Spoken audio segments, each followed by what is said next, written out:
ونعوذ بالله من شرور أنفسنا ومن سيئات أعمالنا من يهده الله فلا مضل له ومن يضلل فلا هادي له وأشهد أن لا إله إلا الله وحده لا شريك له وأشهد أن محمدا عبده ورسوله أما بعد பெருமதிப்பிற்கும் மரியாதைக்கும் உரிய எல்லாம் வல்ல ஏக இறைவனின் நல்லடியார்களே, ஏக இறைவனுடைய வற்றாத பெருங்கருணையும் அன்பும் இறுதி தூதர் நபிகள் நாயகம் ஸல்லல்லாஹு அலைஹி வஸல்லம் அவர்களின் முதல் அவர்களுடைய சொல் செயல் அங்கீகாரத்தினை தங்களுடைய வாழ்வியல் ரீதியாக ஏற்று நடந்த எல்லா நல்லோர்களின் மீதும், குறிப்பாக புனிதமிக்க ஜும்மாவில் இறை அருளை எதிர்பார்த்து இங்கே அமர்ந்திருக்கிற நம்மவர்கள் அனைவர்களின் மீதும் நீடித்து நிலவட்டுள்ளார். கண்ணியத்திற்குரிய எல்லாம் வல்ல ஏக இறைவனின் நல்லடியார்களே, நாம் வாழ்ந்து கொண்டிருக்கிற இந்த உலகில் பல்வேறு சித்தாந்தங்கள் உடையவர்கள், பலதரப்பட்ட மக்கள், கிறிஸ்தவர்கள் என்றும் இந்துக்கள் என்றும் முஸ்லிம்கள் என்றும் இன்னும் கடவுளே இல்லை என்று சொல்லக்கூடிய நாத்திகர்கள் என்றும் பலவாறாக நம்முடைய சமுதாயத்திலே வாழ்ந்து கொண்டிருக்கிறார்கள். இப்படிப்பட்ட சூழலில் இந்த உலகத்திலேயே சிறந்த சமுதாயமாக நாம் திகழ்கிறோம் என்றால் அதிலே மிக அல்ல. திருமறை குர்ஆனிலும் அல்லாஹ் அதைத்தான் சொல்லி காட்டுகிறார். குன்தும் உம்மத்துன் யதுஊன இலல் கைர், நன்மையின்பால் அழைக்கிற ஒரு சமுதாயம் உங்களிடத்தில் இருக்கட்டும், அதுதான் சிறந்த சமுதாயம் என்று அல்லாஹ் சொல்லி காட்டுகிறார். அந்த அடிப்படையில் உலகத்தில் வாழ்கிற எந்த மனிதனும் தவறுக்கு அப்பாற்பட்டவன் என்று யாரும் சொல்ல முடியாது. நான் தவறே செய்ய மாட்டேன், 100% பெர்ஃபெக்டா இருப்பேன், என்னை யாரும் குறை சொல்ல முடியாது, என்னை அடிச்சுக்கிற முடியாது என்று உலகத்தில் எவனாலும் சொல்ல முடியாது. எவ்வளவு பெரிய மதிக்கத்தக்க மகானாக பேர் சுட்டப்படக்கூடிய நபராக இருந்தாலும் சரிதான், ஆன்மீகத்திலே கரைத்து கொடித்தவராக இருந்தாலும் சரிதான், எல்லோரிடத்திலையும் தவறு நிகழும் என்பதுதான் நிதர்சனம். இதை அடிப்படையாக கொண்டு தவறு செய்பவன் மனிதன், இந்த தவறை திருத்திக் கொள்பவன் மிகச்சிறந்த மனிதன் என்று இஸ்லாமிய மார்க்கம் சொல்லி காட்டுகிறது. நாம் உலகத்திலே வாழுகிற பொழுது எத்தனையோ தவறுகளை நாம் செய்து கொண்டிருக்கிறோம். அல்லாஹ் பார்க்கிறான் என்கிற பயம் இல்லாமல் அவனுடைய கண்காணிப்பிலே நாம் இருந்து கொண்டிருக்கிறோம் என்கிற சற்று அச்சம் இல்லாமல் இந்த உலகத்தில் பல தீமையான காரியங்களை செய்து கொண்டிருக்கிறோம், பல நல்ல காரியங்களை உதாசீனப்படுத்திக் கொண்டிருக்கிறோம். அல்லாஹ்வுடைய பெரும் கருணையை பற்றி தான் இன்றைக்கு நாம் பார்க்க இருக்கிறோம். நாம் உலகத்திலே அவ்வப்போது ஒவ்வொரு நொடி பொழுதிலையும் எவ்வளவு தீங்குகளை செய்து கொண்டிருக்கிறோம். ஆனால் நம்மை படைத்த இறைவன் நமக்கு எப்பேற்பட்ட ஒரு மதிப்பை தருகிறான், நம்மீது எவ்வளவு அக்கறை கொண்டவனாக பாசம் கொண்டவனாக இருக்கிறான். நாமோ எப்படி இருக்கிறோம்? இப்படி இருக்கிற நாம் என்ன செய்ய வேண்டும்? எதை செய்தால் இறைவனுடைய அபிவிருத்தியும் அவனுடைய சாந்தியும் அவனுடைய கருணையும் நமக்கு கிடைக்க வேண்டும் என்றால், சில காரியங்களை நாம் செய்தால் நாம் அதை அடைய முடியும். அல்லாஹ் குர்ஆனில் சொல்வதை போல ஃபதுகுருனி, குர்ஆன் அல்லாஹ் சொல்கிறார், என்னை நினையுங்கள். அல்லாஹ் குர்ஆனில் சொல்லுகிற பொழுது என்னை நினையுங்கள், எனக்கு திக்ர் செய்யுங்கள். அதுக்குருக்கும், உங்களை நான் நினைக்கிறேன். அல்லாஹ் சொல்ற வார்த்தை பார்த்தீங்களா? என்னை நீ நினைச்சு பார்த்தா உன்னை நான் நினைப்பேன். வஷ்குருலி, எனக்கு நீ நன்றி செலுத்து. வலா தக்ஃபுரும், என்னை மறந்து விடாதே. என்னை நீ எப்பெல்லாம் மறக்காம துதிபாடிக்கிட்டே இருக்கிறியோ, புகழுறியோ, நினைக்கிறியோ, அப்பதான் என்னுடைய அருள் உனக்கு கிடைக்குங்கிற அல்லாஹ். ஆனால் நாம் இன்றைக்கு அல்லாஹ் உண்மையிலேயே எல்லா பொழுதையும் நேசிச்சுட்டே இருக்கிறோமா? அல்லாஹ் ஐவேளை தொழக்கூடியவர்களாக இருக்கிறோமா? அல்லாஹ்விற்காக அனுபொழுதிலையும் திக்ர் செய்யக்கூடியவர்களாக இருக்கிறோமா? இல்ல. இருந்தும் அல்லாஹ் நம்மளை நேசிக்கிறார். அல்லாஹ்விற்கு செய்ய வேண்டிய கடமையை நீ செய்தால் உனக்கு அல்லாஹ்வுடைய அருள் இருக்கிறது என்று திருமறையில் சொல்கிறார். ஆனால் பல நேரங்களில் அல்லாஹ்வை நினைக்க தவறியவர்களாக இருக்கிற நமக்கு இறைவன் மறக்காமல் அருள் செய்து கொண்டிருக்கிறார். எல்லா காலகட்டத்திலையும் நபிகள் பெருமகனார் அல்லாஹ்வுடைய அருளை பற்றி சிறு உதாரணம் சொல்கிறார்கள். இன்னல்லாஹ ஹலக்க ரஹ்மத யௌம ஹலக்கஹா மியத ரஹ்மா. அல்லாஹ் 100% பாச துளியை படைக்கிறார். அல்லாஹ்வுடைய பாசம் எப்படிப்பட்டதுன்னு ரசூலுல்லாஹ் விளக்குறாங்க. இந்த ஒட்டுமொத்த சமூகத்தின் மீதும் அல்லாஹ் வைத்திருக்கிற நேசம் எப்படிப்பட்டது தெரியுமா? 100% பாச துளி படைக்கிறான். படைச்சிட்டு என்ன பண்றான்? 99% பாச துளியை தன்னகத்திலே அல்லாஹ் வைத்துக் கொண்டார். வெளியே அல்லாஹ் வெளிப்படுத்தி காட்டல. 99% இன்னும் வெளிப்படுத்துற உலகத்துக்கு தன்னகத்துல வச்சிருக்கிறார். ஒரே ஒரு சதவீத பாச துளியை தான் இந்த ஒட்டுமொத்த உலகத்திலேயும் அல்லாஹ் பரவ செய்திருக்கிறான்.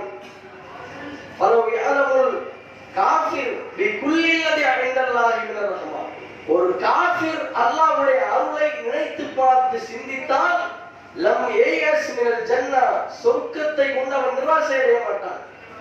நபிகள் நாயகம் சொல்றாங்க. நீங்க நம்ம சிந்திச்சு பாருங்க, அல்லாஹ்வுடைய தூதர் சொல்றாங்க ஒரே ஒரு சதவீத பாச துளிதான். இன்னும் 100 அல்லாஹ் எங்க வெளிப்படுத்தி காட்ட போறான்?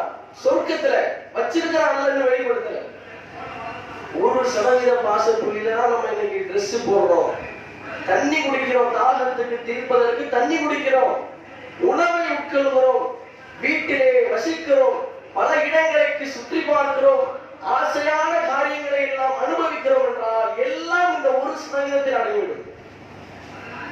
அல்லாஹ் திருக்குர்ஆனிலே சொல்வதை போல அல்லாஹ்வுடைய அருளை ஒன்று ஒன்றாக நீங்கள் என்ன நினைத்தால், இந்த ஃபேன் அல்லாஹ்வுடைய அருள் கூட, லைட் அல்லாஹ்வுடைய அருள் கூட, ஸ்பீக்கர் அல்லாஹ்வுடைய அருள் கூட, தண்ணி அல்லாஹ்வுடைய அருள் கூட, Dress அல்லாஹ்வுடைய அருள் கூட என்று ஒன்று ஒன்றாக நீங்கள் கணக்கீடு செய்தால் லா துஹ்ஸூஹா, உங்களால் கணக்கீடு செய்ய முடியாது.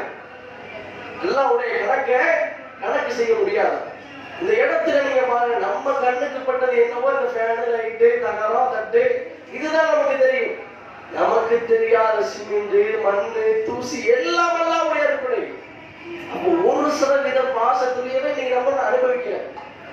வாழைப்பழத்துல ஆயிரக்கணக்கான வகைகள் இருக்குங்கிறார், பேரிச்சம்பழத்துல பல வகைகள் இருக்குங்கிறார், ஆரஞ்சுல பல வகைகள் இருக்குங்கிறார். எல்லாத்தையும் அடைஞ்சமா நமக்கு பிளாட்பாரத்துல என்ன போட்டுருக்காலும் அதுதான் எப்பயும் வாங்கிட்டு போய் சாப்பிடுறதா நம்ம சாப்பிட்டு இருக்கிறோம். ஆனா பல வகைகள் அதுல இருக்குங்கிறார். எல்லாத்தையும் அடைஞ்சமா? அப்போ உலகத்தை இன்னும் எங்கெங்கெல்லாம் போக வேண்டிய இடம் இருக்கிறது, பார்க்க வேண்டிய காட்சிகள் இருக்கிறது, அனுபவிக்க வேண்டிய விஷயங்கள் இருக்கிறது. அந்த அனுபவிக்க வேண்டிய விஷயங்களில் 1% தான் உலகத்தில் நாம் எட்டியிருப்போம். இது அல்லாஹ்வுடைய அருள்கொடையில் 1% என்றால் இறைவன் நமக்கு செய்திருக்கிற அருள் எத்தகையது, எப்படிப்பட்ட பாசத்தை நமக்கு இறைவன் வழங்கி கொண்டிருக்கிறான். இதை ஒருவன் சிந்தித்தாலே போதும், அவன் சொர்க்கத்தை கொண்டு நிராசை அடைய மாட்டான். அல்லாஹ் வணங்குவான், அல்லாஹ்வை தொழுவான், அல்லாஹ்வை புகழ்வான், அல்லாஹ்வுக்கு கட்டுப்பட்ட முஸ்லிமா வாழ்வான்னு அல்லாஹ்வுடைய தூதர் நபிகள் நாயகம் சொல்றாங்க. என்ன அர்த்தம் அதுக்கு? 1% நீங்க பாருங்க, ஒரு தாய் ஒரு பிள்ளை மீது வைக்கக்கூடிய பாசத்தை பாருங்க. அல்லாஹ்வுடைய பேரருளால ஒரு அஞ்சறிவு படைக்கப்பட்ட ஒரு ஜீவனாம்சத்துக்கு இருக்கக்கூடிய அந்த அறிவு கூட மனுஷனுக்கு இல்லை. ஒரு தாய் ஒரு வான்கோழி முட்டையை போடுது, முட்டையெல்லாம் வச்சு பாதுகாத்துக்கிட்டு இருக்குது. ஒரு குரங்கு அதை என்ன பண்ணுது, தூக்கிட்டு போகுது. தாய் கோழி அந்த இடத்துல வேற ஒரு இடத்துல இருந்து சாப்பிட்டுக்கிட்டு இருக்குது. இது தூக்கிட்டு போன உடனே தரதரன்னு ஓடி வந்து அதை அடிச்சு புடிச்சு அந்த முட்டையை தூக்கிட்டு வர்றதுக்குள்ள இன்னொன்னு இங்கிட்டு வந்து இன்னொன்னு தூக்கிட்டு போகுது. ரெண்டத்தையும் அடிச்சு முடிச்சு அந்த முட்டையை காப்பாற்றிக் கொள்ளுகிற அளவிற்கு எவ்வளவு சிரமங்களை படுகிறது. ஏன்? என்னுடைய வாரிசு இந்த முட்டைக்குள்ளாக அடங்கி இருக்கிறது. இந்த உலகத்தை அது பார்க்க வேண்டும், உலகத்திலே எல்லாவற்றையும் அனுபவிக்க வேண்டும், என்னுடைய வாரிசு சீரும் சிறப்புமாக வாழ வேண்டும் என்று அஞ்சறிவு படைக்கப்பட்ட பிராணிக்கு இறைவன் அந்த நேசத்தையும் பாசத்தையும் வழங்கி இருக்கிறார் என்றால், இன்னைக்கு நம்முடைய மனித படைப்பு எடுத்து பாருங்க. மனித படைப்பில் நம்முடைய தாய் சிறு பிள்ளையாக நாம் இருக்கிற பொழுது காலில் ஒரு அடிபட்டுட்டா எவ்வளவு துணிஞ்செடுப்பாங்க உங்களுடைய தாய். ஆனா இன்னைக்கு தாயினுடைய அந்த பாசம் நேசம் எல்லாம் இன்னைக்கு பலருக்கு தெரியல. நம்ம பெருசா வளர்ந்துட்டோம், தாடி வச்ச மனுஷன் ஆயிட்டோம், சம்பாதிக்க ஆரம்பிச்சிட்டோம், அவங்களெல்லாம் பார்க்க தேவையில்லை. உன்னை இவ்வளவு தூரம் வளர்த்து ஆளாக்கி நகமும் சதயமாக வந்திருக்கிறீர்கள் என்றால் உன்னுடைய தாய் காரணம், உன்னுடைய தந்தை காரணம். நபிகள் நாயகத்திடத்தில் ஒரு நபித்தோழர் கேட்டார், மன் அஹக்குன்னாஸ் பிஹுஸ்னி ஸஹாபா, ஒட்டுமொத்த உலகத்திலே நான் லவ் பண்ணுவதற்கு மிகவும் தகுதி படைத்தவர் யார்? நபிகள் நாயகத்திடத்திலே கேள்வி. நீ லவ் பண்ணணுமா, காதல் செய்ய வேண்டுமா, உம்முக்கு அவருடைய தாயை நீ லவ் பண்ணுன்றாங்க ரசூல் ஸல்லல்லாஹு அலைஹி வஸல்லம். அவளை நீ லவ் பண்ணு, அவளை காதலி. அவள் தான் உன்னை பெற்றெடுத்தால் 10 மாதம் பயங்கரமான சிரமத்திற்கு மத்தியே சுமந்தார் என்று அல்லாஹ்வுடைய தூதர் சொல்லக்கூடிய காட்சிகளை பாருங்க.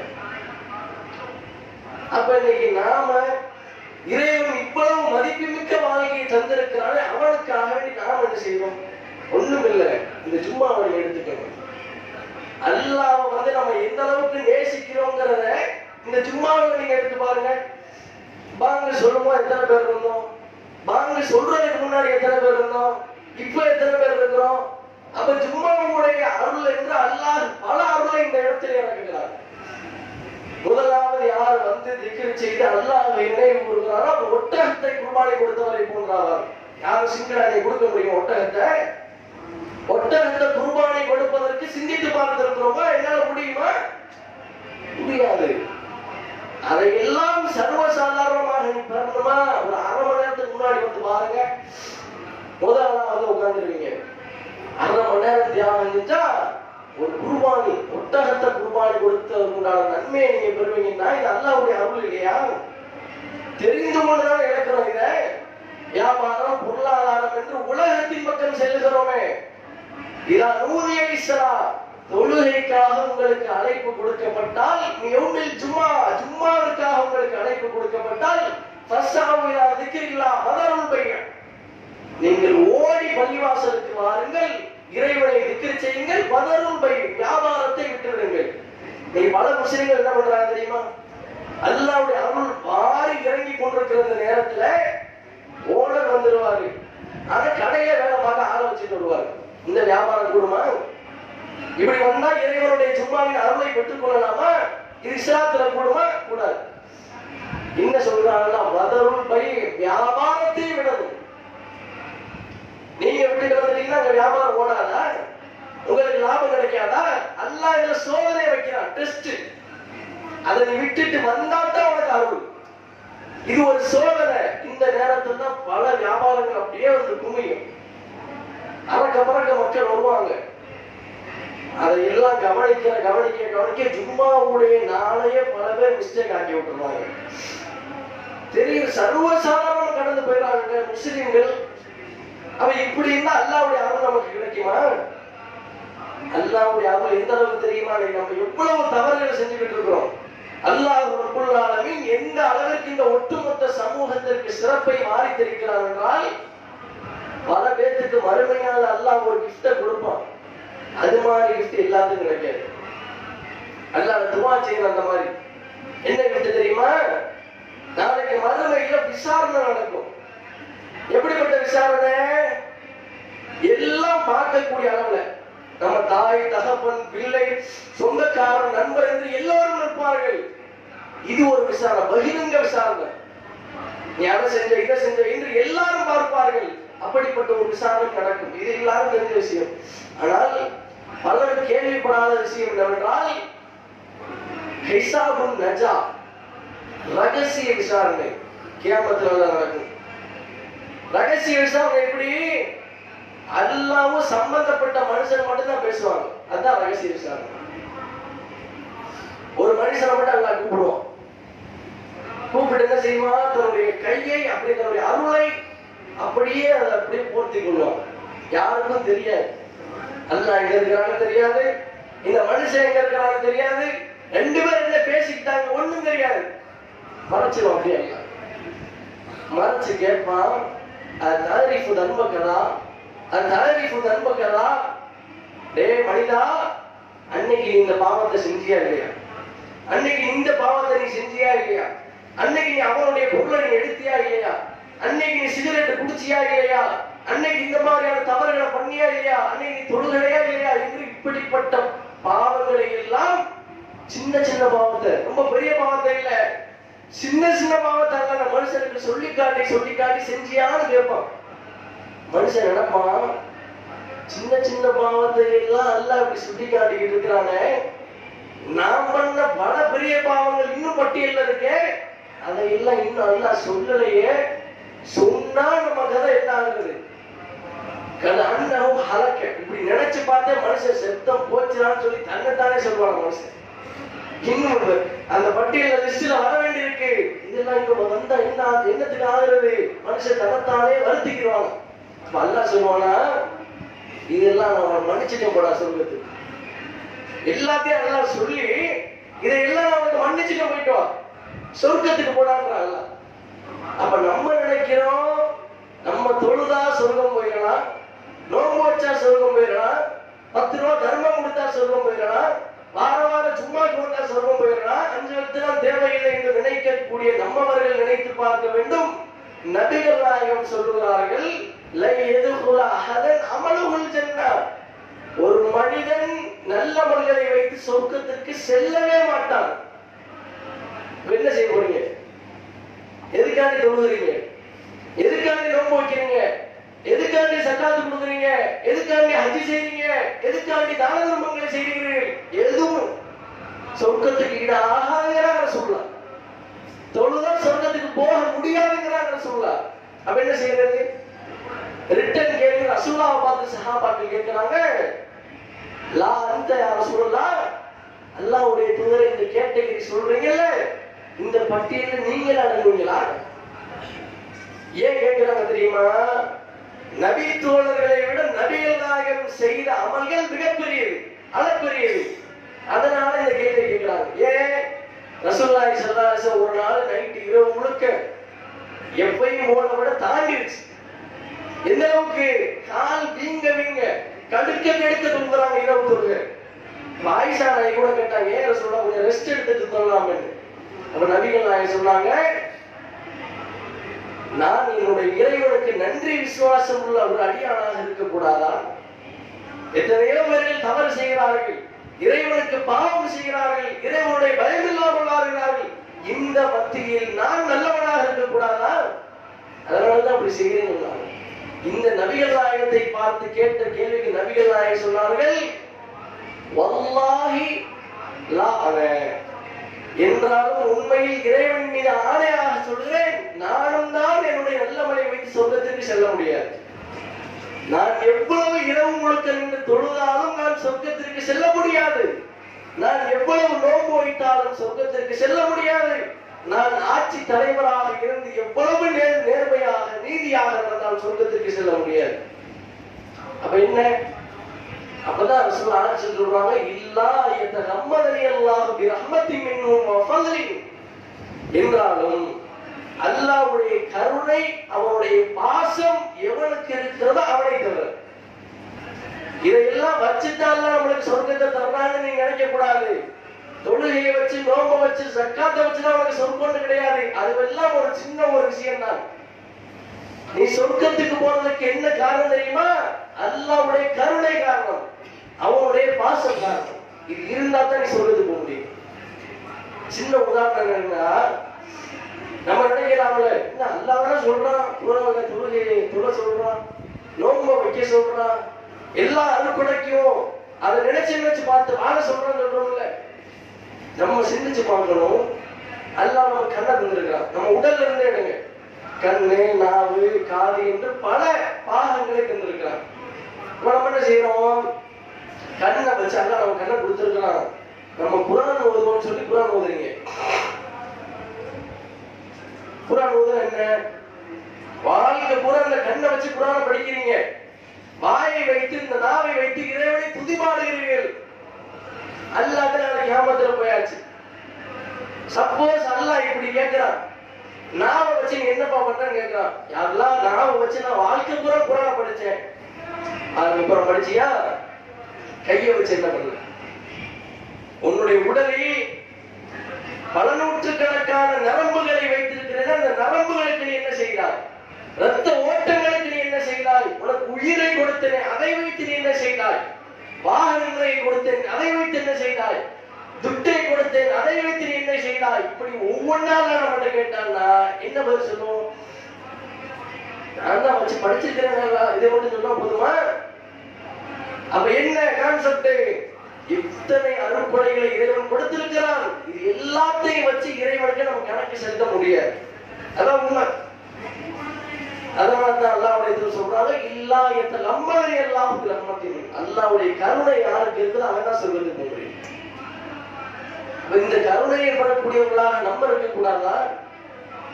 நாம ஏன் பல்வேறு விதமான தீமைகளை செய்கிறோம்? இறைவன் பார்த்து கொண்டிருக்கிறான் என்ற அச்சமில்லாமல் செய்கிறோம். அல்லாஹ் திருக்குறானிலே கேட்கிறான், அலம்பி அலம்பி அன்னல்லாஹா, அடே அல்லாஹ் உன்னை பார்க்கிறாங்க, அந்த பயம் கூட உனக்கு இல்லையா? குர்ஆன் அல்லாஹ் கேட்கிறான், அல்லாஹ் உன்னை பார்த்துக்கிட்டு இருக்கிறான்ற அந்த அச்சம் இல்லையா உனக்கு? அல்லாஹ் பார்த்துக்கிட்டே இருக்கிறான், வியாபாரம் ஓடிக்கிட்டு இருக்கிறீங்க.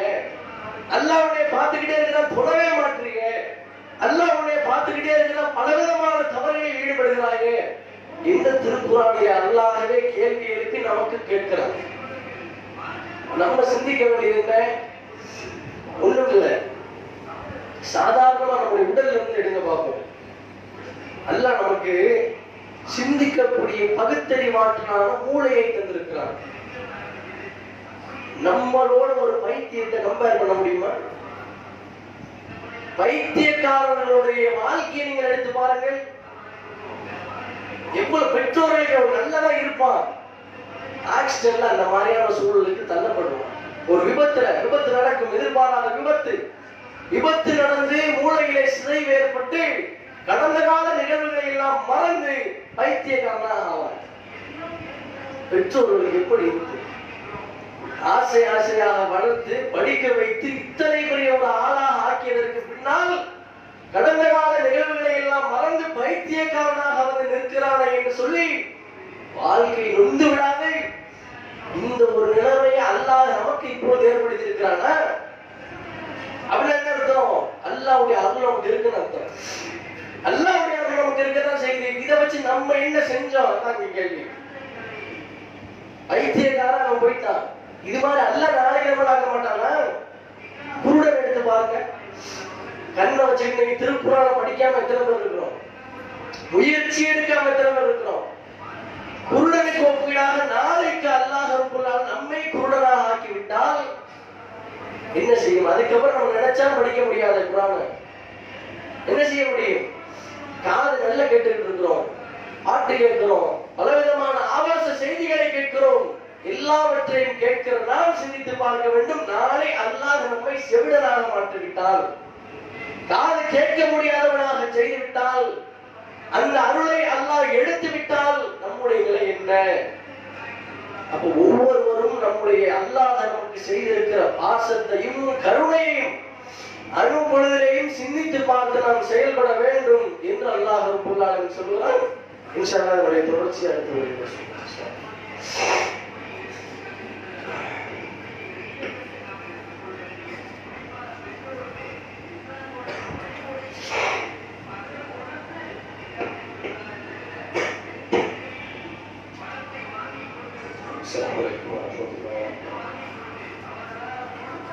ربي اشرح لي صدري ويسر لي امري واحلل عقدة من لساني يفقهوا قولي.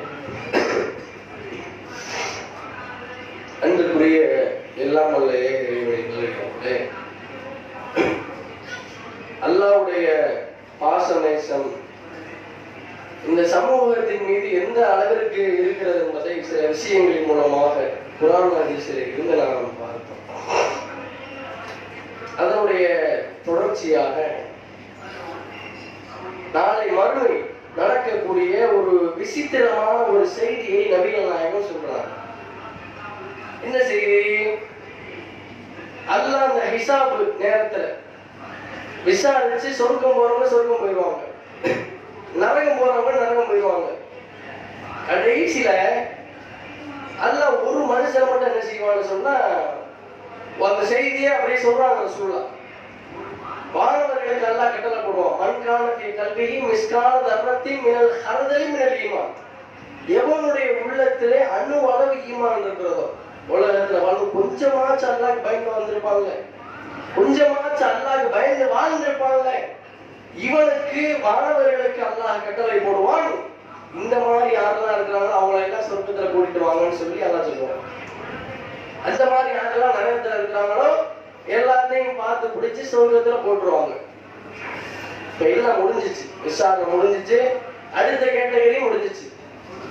அடுத்து என்னன்னா, நரகத்துல இருந்து கருகி கொண்டிருக்கிற ஒரு மனிதன் அல்லாஹ்ட்ட கோரிக்கை வைப்பான், நரகத்துல இருந்தே கோரிக்கை வைப்பான், அல்லாஹ் இந்த நரகத்தினுடைய ஜுவாலை காற்று என்னை கரித்து விட்டது, ரொம்ப வெந்து நொந்து போயிட்டேன், அல்லாஹ் இதுல இருந்து என்னை இந்த நரகத்துல இருந்து அப்படி சொர்க்கத்துல இப்படி தூக்கி வெளியே விட்டுறியான்னு சொல்லுவான் அல்லாஹ் மனுஷன். அப்ப அல்லாஹ் அந்த மனுஷன் கேட்பான், நான் உனக்கு செய்யறேன், பிரச்சனை இல்ல, வெளியே தூக்கிட்டு வந்து விட்டுறேன், ஆனா இதுக்கு பின்னால ஏன்ட்ட எதுவும் நீ கேட்க கூடாது, இந்த ஒப்பந்தத்துக்கு ரெடியான அல்லாஹ் கேட்கிறான். நல்லதா போச்சு, நீ வெளியே விட்டுறான்னு கேட்கிறான். அல்லாஹ் அந்த மனுஷனை நரகத்துல இருந்து இப்படி தூக்கி வெளியே விட்டுறான். வெளியே விட்டால் கொஞ்ச நேரம் நிற்கிறான். அந்த மனுஷன் எப்படிப்பட்ட மனுஷன் தெரியுமா? ஒரு அஜுனும், அந்த மனிதன் எப்படிப்பட்டது என்றால் ஹபுவன், தவழ்ந்தவனாக வருவான், நடந்து வர மாட்டான். நரகத்திலிருந்து அப்படி தவழ்ந்து பச்சை குழந்தையை போல நடக்க முடியாது, விந்து அப்படி கிடக்கிற மனுஷன் தவழ்ந்து வெளியே வந்தாச்சு. கொஞ்ச நேரம் இருக்கிறான். சும்மா துருப்பாவன சஜரா, ஒரு மரம் அவனுக்கு காட்டப்படுகிறது. அல்லாதான் எல்லாத்தையும் காட்டுற அந்த மனுஷனுக்கு, அந்த மரம் அந்த மனிதனுக்கு காட்டப்படுகிறது. மரத்துல பார்த்தா காய்கனிகள், கீழே ஆறுகள், நல்ல குளிர்ந்த காற்று எல்லாம் கிடைக்கிறது அந்த மரத்தில். மனிதனுக்கு ஆசை வந்தாலும் சரி. சும்மா சிம்பிளா சொல்லணும்னா, நம்ம நண்பர்களோட டீ சாப்பிடுறோம், டீ நம்ம ஆர்டர் கொடுக்குறோம் வைங்களேன், எல்லா வீட்டுலையும் பார்க்கலாம், டீ ஒரு 4 டீ ஆர்டர் பண்றோம் வைங்க, 4 டீல 3 டீல அளவு கம்மியா இருக்கும், 4வது டீ கிளாஸ்ல கொஞ்சம் அளவு கூட இருக்கும். நண்பர்களுக்கு எல்லாம் அந்த 3 டீயை கொடுத்துட்டு அந்த மனசுல அந்த மாதிரியான ஒரு சிந்தனை அப்பயே வந்துடுது.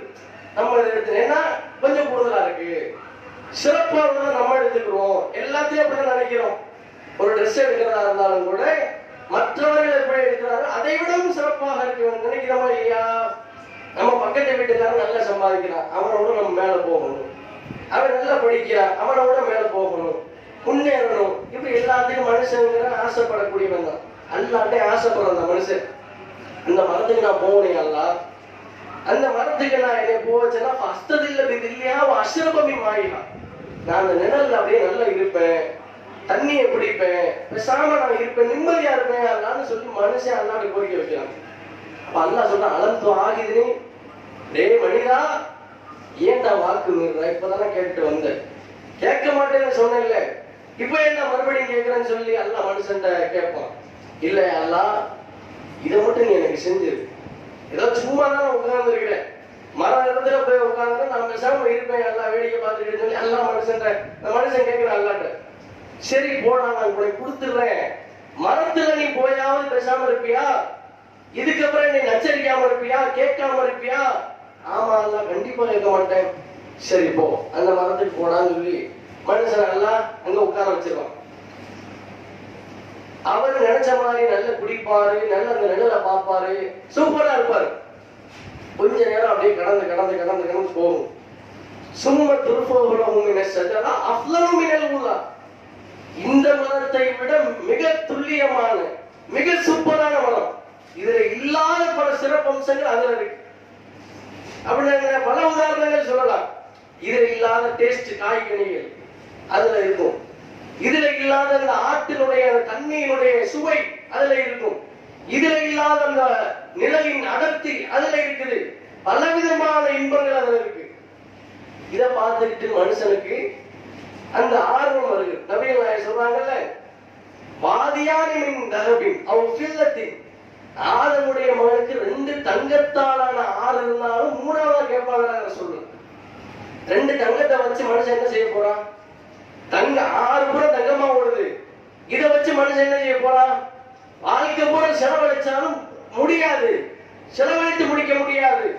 நபிகள் நாயகம் சொல்றாங்க 2 இருந்தா 3ஆவது எனக்கு இருந்தா நல்லா இருக்குன்னு மனுஷன். அந்த மாதிரி அல்லாஹ் கேட்கிறான்.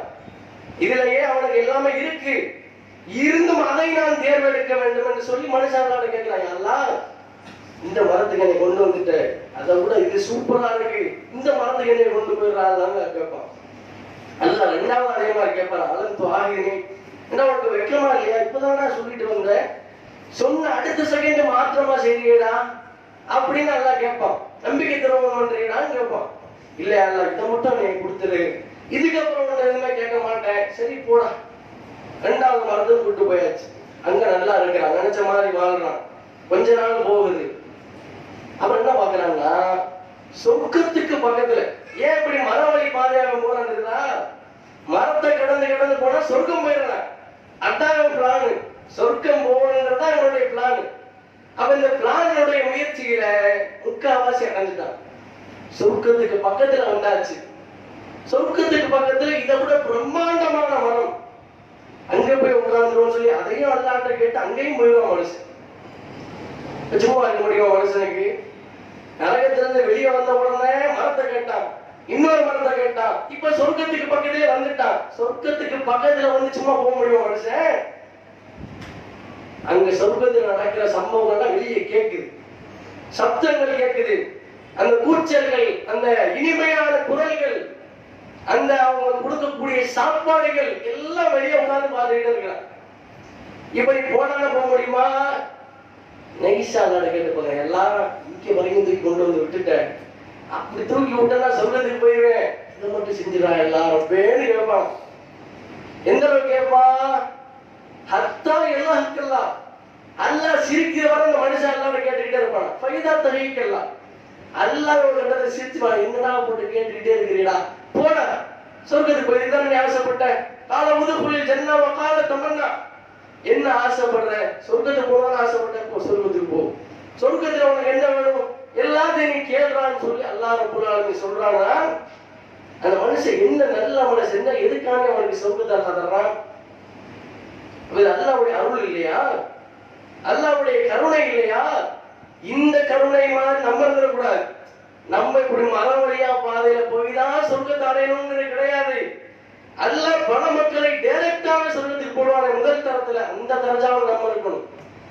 அன்பிற்குரிய சகோதர சகோதரிகளே, அல்லாஹ் நமக்கு செய்திருக்கிற அருள்களை நினைத்து பார்த்து அணு பொழுதிலேயும் அவனை மறந்து விடாமல், அவனுக்காக என்னென்ன அமல்களை எல்லாம் நபிகள் நாயகம் நமக்கு கற்றுத் தந்திருக்கிறார்களோ அதை மறந்து விடாமல் இறைவன் நமக்கு வழங்கி இருக்கிற அருட்கொடைகளை நினைத்து பார்த்து அவனுக்கு கட்டுப்பட்ட நன்மக்களாக வாழக்கூடிய பாக்கியத்தை வல்ல ரப்பல் ஆலமீன் நம் அனைவருக்கும் தந்திருவானாங்க பிரார்த்தனையோடு நிறைவு செய்கிறேன். வாஹிர் தஅவானா அல்ஹம்துலில்லாஹி ரப்பில் ஆலமீன். அஸ்ஸலாமு அலைக்கும் வரஹ்மத்துல்லாஹி.